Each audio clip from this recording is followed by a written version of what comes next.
paling jauh, yang merasa paling jauh di mana yang merasa paling jauh?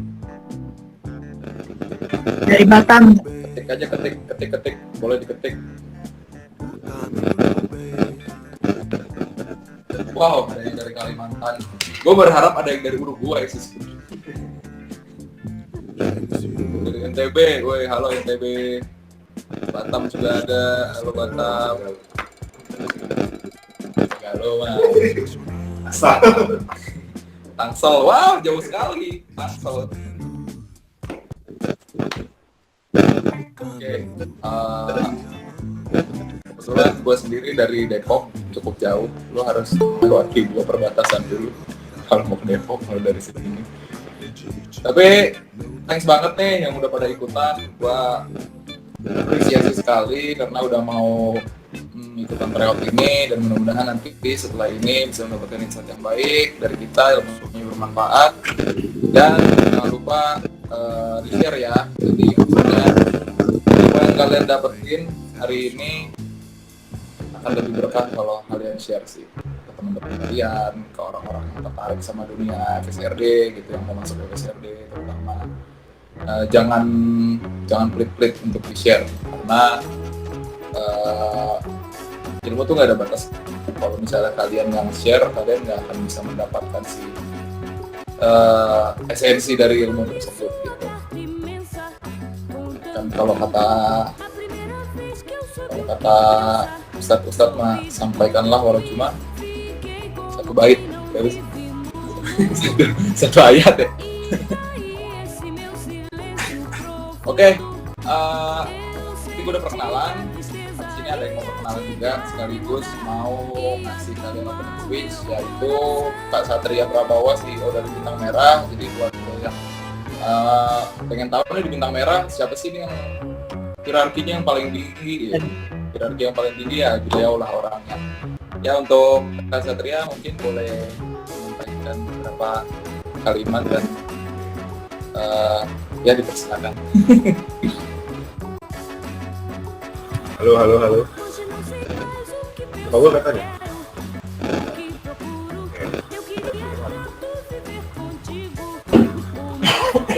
Halo semua. Oke.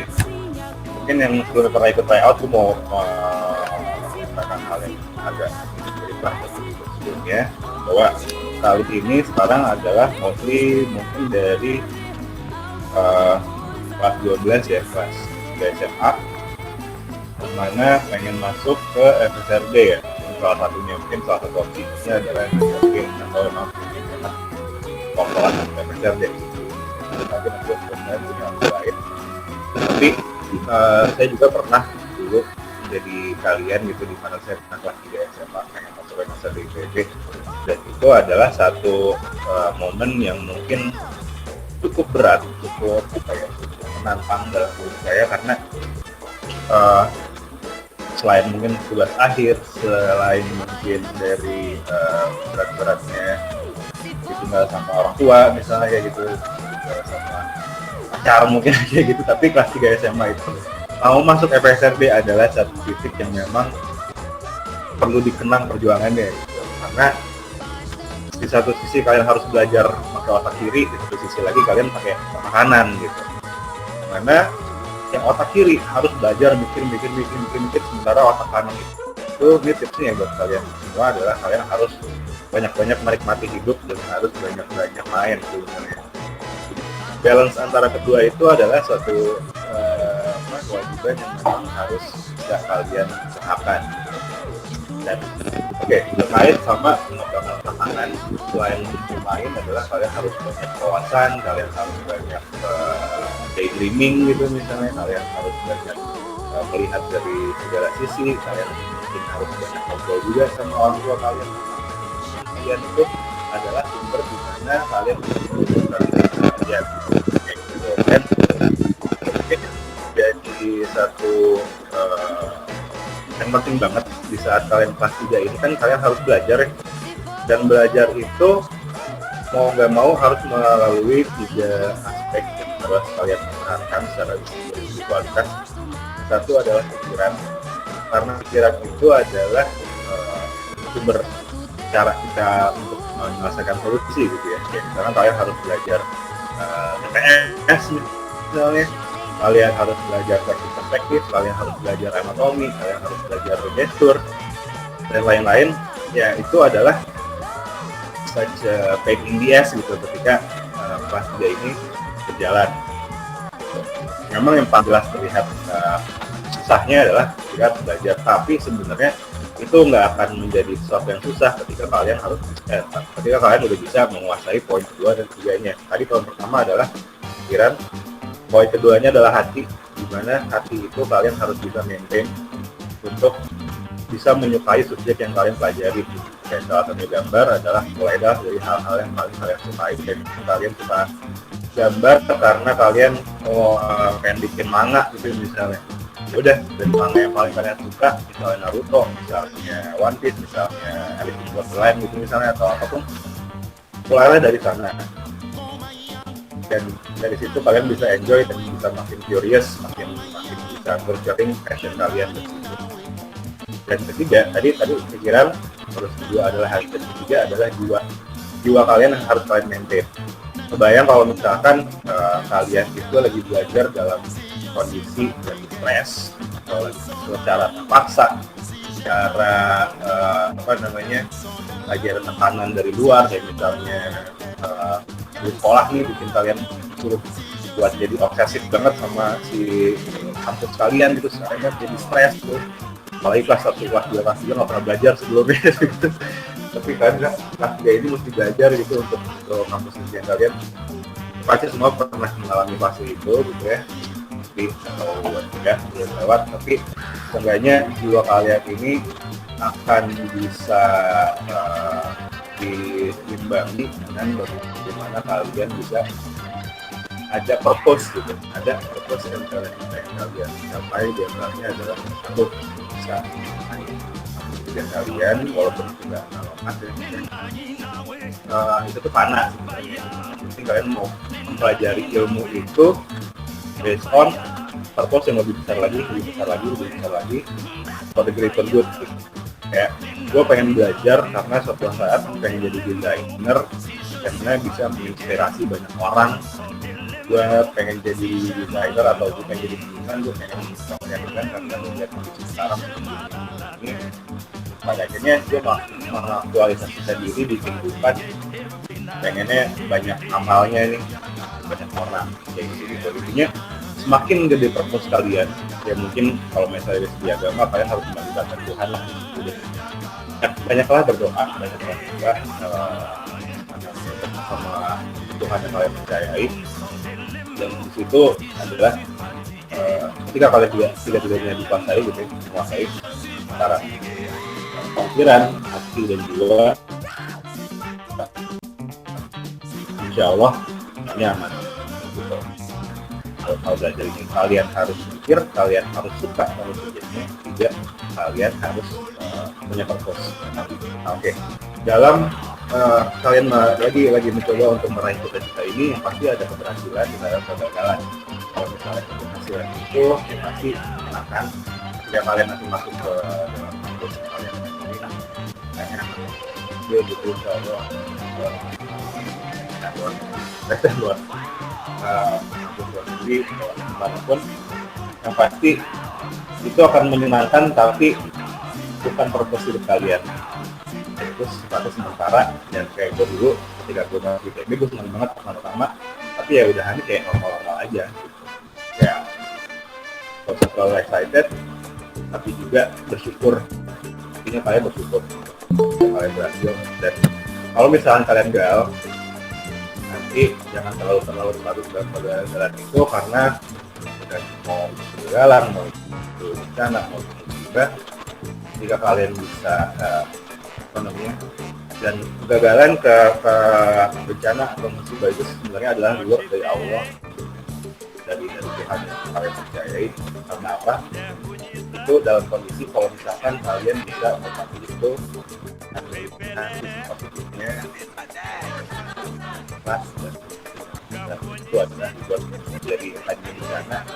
Kalian harus lihat sebagai reward, karena kegagalan itu kalian bisa berbuat tadi, berbuat dan Oke, itu aja mungkin kata sambutannya. Ya, semoga kalian tetap semangat, semoga kalian tetap bisa mengikuti ini dengan semangat dan semoga manfaat di sini. Oke, saya kembalikan lagi ke Kak Arif. Terima kasih semuanya. Oke, terima kasih buat Kak Satria dengan opening speech-nya. Gua harap kalian bisa nangkep janji yang disampaikan Kak Satria ya. Intinya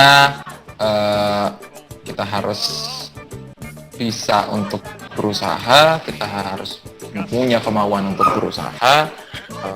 Walaupun hasilnya kita serahkan juga ke Tuhan, dan itu bukan akhir untuk segalanya gitu.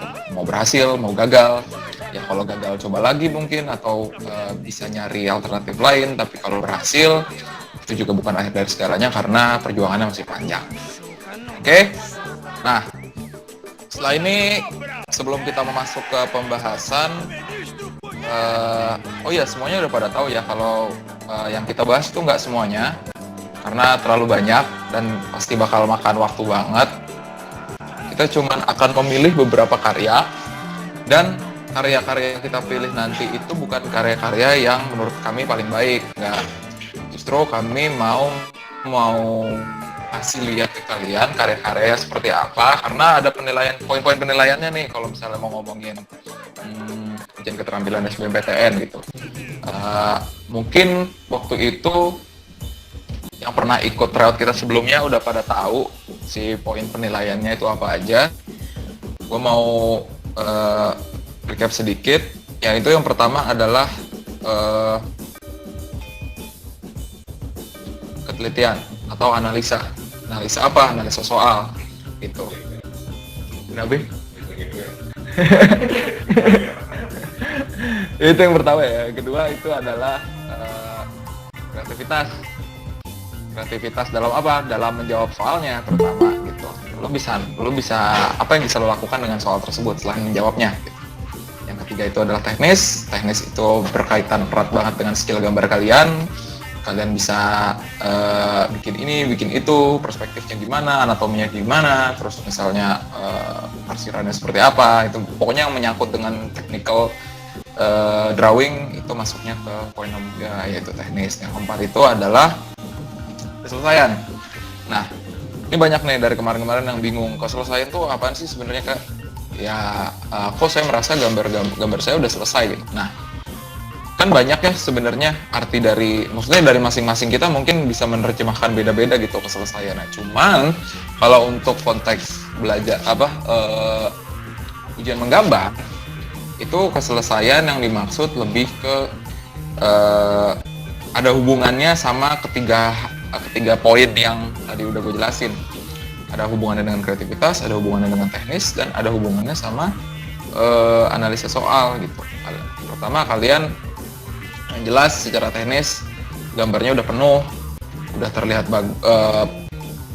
terisi si kertasnya, udah terlihat nggak ada gap-gap atau space kosong di kertasnya gitu. Nah, kalau misalnya dalam kreativitas juga berhubungan sebenarnya, karena ya dalam menggambar kalian mau nambahin apa itu kan juga masuk ke dalam kriteria keselesaian gitu.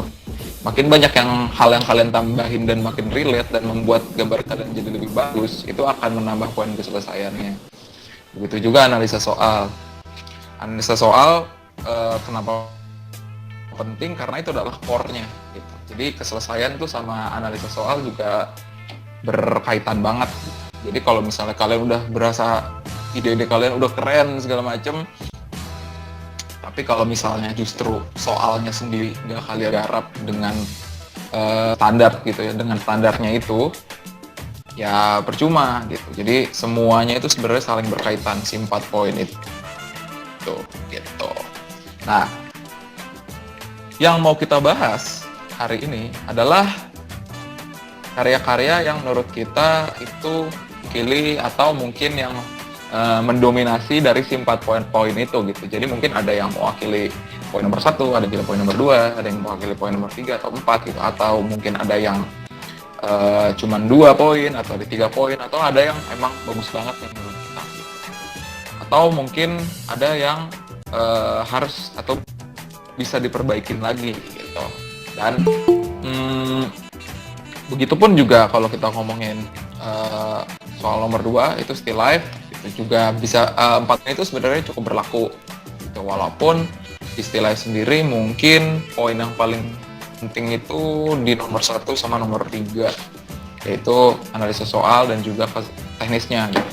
Jadi mungkin lu jelasin gitu. Oke. Nah, ini ada tambahan sedikit nih dari Kak Satria untuk sebenarnya Still Life itu specifically membutuhkan apa aja sih? Jadi kalau misalnya Still Life itu kami membagi tentang 4 penilaian, diantaranya ada komposisi, kedua adalah si tekstur dan material dan pencahayaan, itu jadi satu penilaian. Jadi kadar realisme dalam jelas kalian. Ketiga adalah struktur objeknya, jadi kalian bisa menggambar konstruksi bendanya dan bendanya beneran mirip bentuknya kayak yang aslinya. Dan keempat itu adalah analisa soalnya. Analisa soal ini adalah tadi seperti berdasarkan juga, ketika soal misalnya seperti ini, benda itu ada apa enggak, dan ada beberapa hal yang kira-kira bisa tricky gitu dalam hal kayak misalkan kalian disuruh bikin satu paket mewarnai, nah ini satu paket apa enggak, kayak gitu. Nah itu tuh tricky banget, dan kadang-kadang persepsi kalian sama persepsi penilaiannya itu tuh agak berbeda. Kemarin ketika kita semua udah koreksi, nah ini sih salah nih, jadi hati-hati banget. Itu sih nanti akan lebih jelas ketika kita membahas satu si karyanya. Dan lagi ke tarik. Ya, gitu ya. Jadi sebenarnya dalam si teknis yang kita maksudkan tadi juga itu dibagi lagi kalau kita misalnya mau ngomongin Still Life gitu. Jadi ada subkategori dari si teknisnya yang tadi udah dijelasin ke Satria. Dan juga yang terakhir itu adalah analisasi soalnya gitu. Oke, kita masuk aja nih ke round 4 sih. Kita harusnya udah masuk ke sesi ini. Oh iya, sorry. Ini buat yang kita mau mempersiapkan juga. Jadi kita akan break dulu ya. Sekitar 15 menit, karena udah jam 4, nanti jam 4.15 kalian masuk lagi. Tapi jangan keluar dari grup ini, jangan keluar dari room ini. Kalian standby aja, tapi kalian boleh mau ngapain dulu, mau sholat dulu, ada yang belum sholat mungkin, atau mau makan dulu. Kita kasih waktu 15 menit sambil kita memilih karya-karya yang siap untuk dibahas hari ini. Oke? Yuk, kita break 15 menit ya.